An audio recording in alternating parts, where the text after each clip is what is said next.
Aujourd'hui, je suis en compagnie de M. Nicolas Rivard, adjoint à la direction de l'organisme MU. Bienvenue, M. Rivard. Merci. Oui, merci de venir à mon entrevue.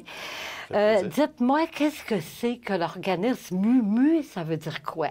Mue, c'est on transforme la ville telle la mue d'un animal. Donc, la mue d'un animal, c'est quand le poil tombe et fait changer l'apparence d'un animal. C'est aussi mue pour musée, c'est mue pour mur. Donc, plusieurs significations à mue qui reflètent tous un peu nos différents volets. Donc, qui est de transformer Montréal en un véritable musée à ciel ouvert.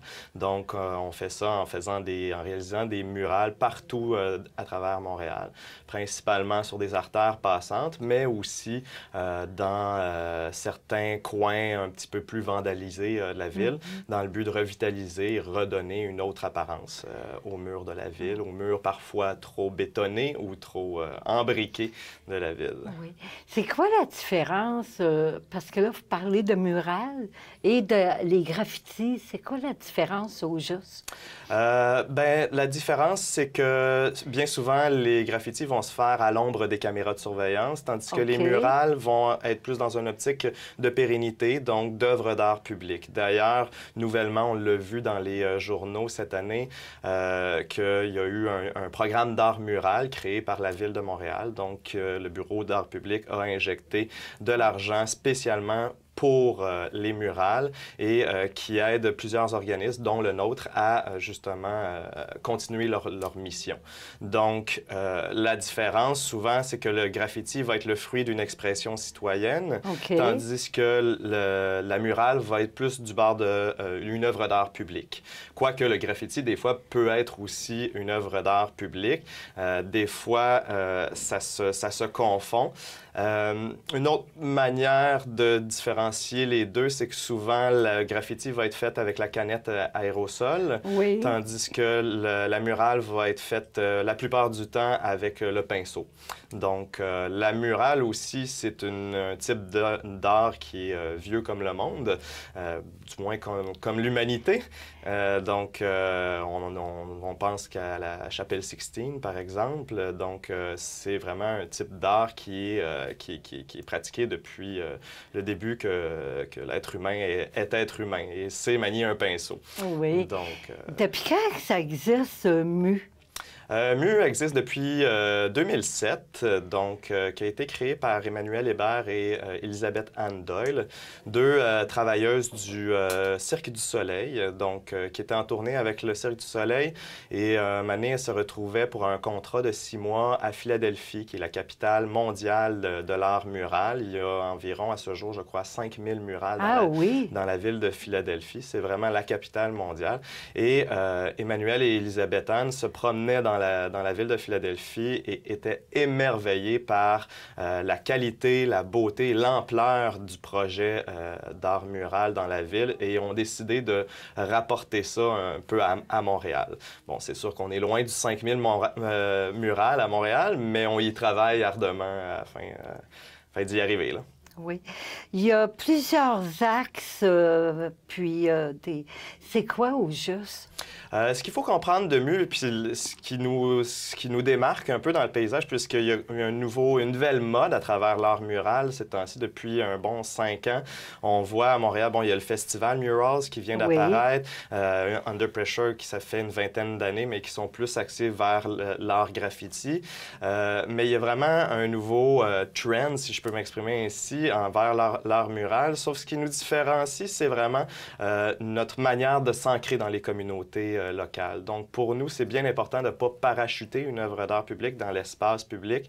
Par parachuter, j'entends surtout des œuvres d'art. Souvent, on va voir une sculpture, on ne sait pas trop c'est quoi sa signification, on ne sait pas trop c'est qui l'artiste, on ne sait pas trop pourquoi elle est là, c'est quoi qu'elle veut dire, etc. Tandis que nous, on va vraiment dialoguer avec la communauté. On va les inclure dans le processus d'acceptation de la maquette, parce que bien évidemment, avant, il y a une maquette. Donc, les citoyens vont être amenés à décider du choix des couleurs, des formes, même du sujet. Vont être aussi amenés à créer une deuxième murale. Parce qu'avec chaque grosse murale que vous allez voir qui sont faites par MU dans Montréal, il vient tout le temps une plus petite murale qui est créée avec la communauté. Donc, on crée vraiment des ateliers, soit jeunesse ou des ateliers participatifs, que ce soit une murale ou que ce soit aussi, on fait faire des casquettes avec les jeunes de 11 à 17 ans, donc des casquettes vierges et les jeunes peuvent créer leurs propres casquettes. On crée aussi des ateliers de mosaïque aux habitations Jeanne-Mance avec un public intergénérationnel. Donc, c'est vraiment dans une optique éducatif, donc de montrer, d'éduquer en fait les gens sur l'histoire de l'art mural, mais aussi l'histoire de l'art en général, afin aussi de leur permettre de s'exprimer via des matériaux concrets là, tels qu'on leur propose. Oui. En parlant de tous ces matériaux-là que ça prend là, pour créer les murales, est-ce que vous avez de l'aide gouvernementale pour pouvoir acheter tout ce que ça prend? C'est sûr qu'on a de l'aide gouvernementale. Tous nos projets, on est subventionnés. Donc, subventionnés, tous nos projets sont subventionnés. Gouvernemental, municipal, donc on est principalement... Évidemment, on interagit sur le mobilier urbain dans la ville, donc on est principalement subventionné par la Ville de Montréal et ses arrondissements. Et nouvellement, cette année, par le programme d'art mural. C'est sûr qu'on essaie de diversifier nos sources de financement aussi. Il y a l'Auto-Québec, Hydro-Québec qui nous ont mandaté à faire des murales cette année, dont Hydro-Québec nous a mandaté de faire notre plus grande murale à vie, une murale de 4600 pieds carrés. Ah oui? Donc, qui fait 2 coins de rue. C'est dans le sud-ouest, l'arrondissement du sud-ouest, si vous avez l'occasion d'y aller, sur la rue Saint-Jacques, entre les rues Guy et Richmond.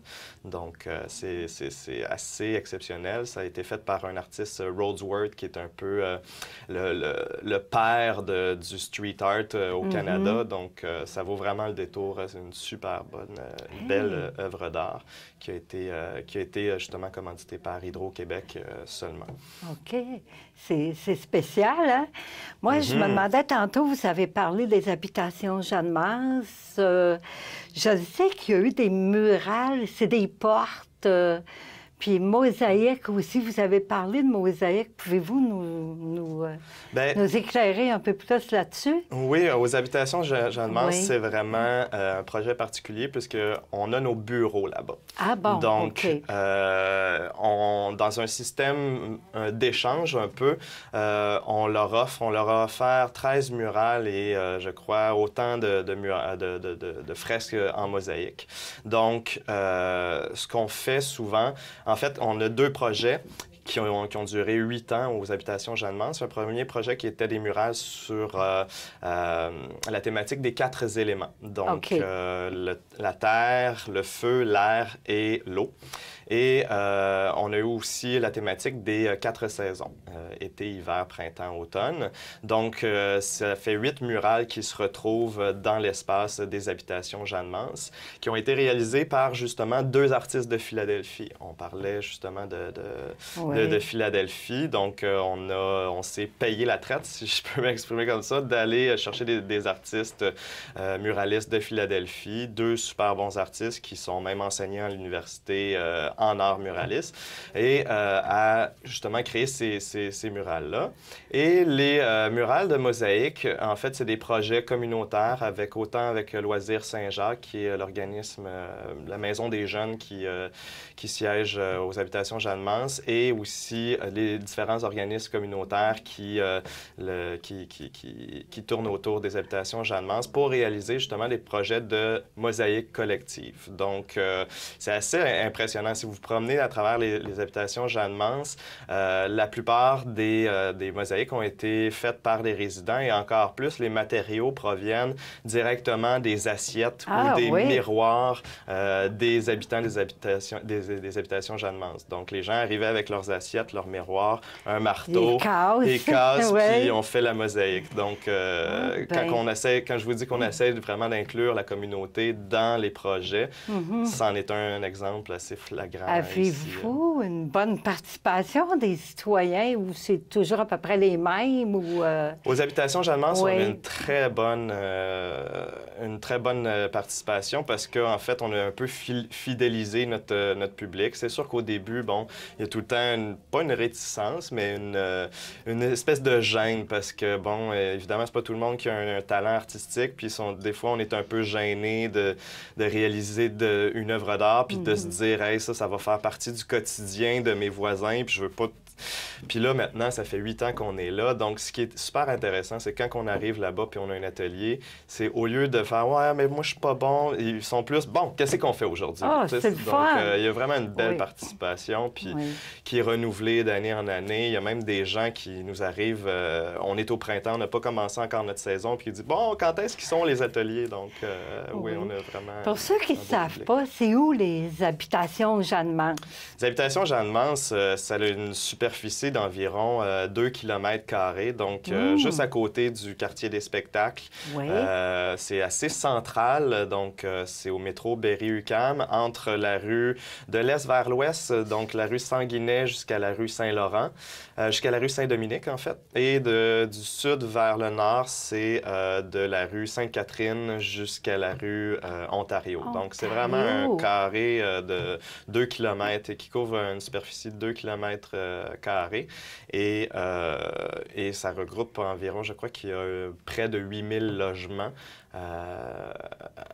alentour de ces habitations-là. Donc, ça regroupe beaucoup de personnes. Et ce qui est intéressant aussi avec ce projet-là, c'est que, v'là 10 ans, les habitations Jeanne Mance étaient principalement reconnues pour des problèmes de sexe, de drogue, de violence, etc. Et au fur et à mesure qu'on a apporté justement un changement inclusif, mais aussi ancré dans la communauté, on a vu les mentalités changer et tellement que maintenant, il y a des circuits touristiques à l'intérieur des habitations Jeanne Mance où carrément les gens vont voir les différentes murales, les différents projets, parce qu'il y a des projets aussi écologiques à l'intérieur des habitations Jeanne Mance. Donc, on a vraiment vu la mentalité des gens changer par rapport à leur perception des habitations Jeanne Mance. Ça doit être très beau à voir, ces murales-là. Je vous invite à aller le voir.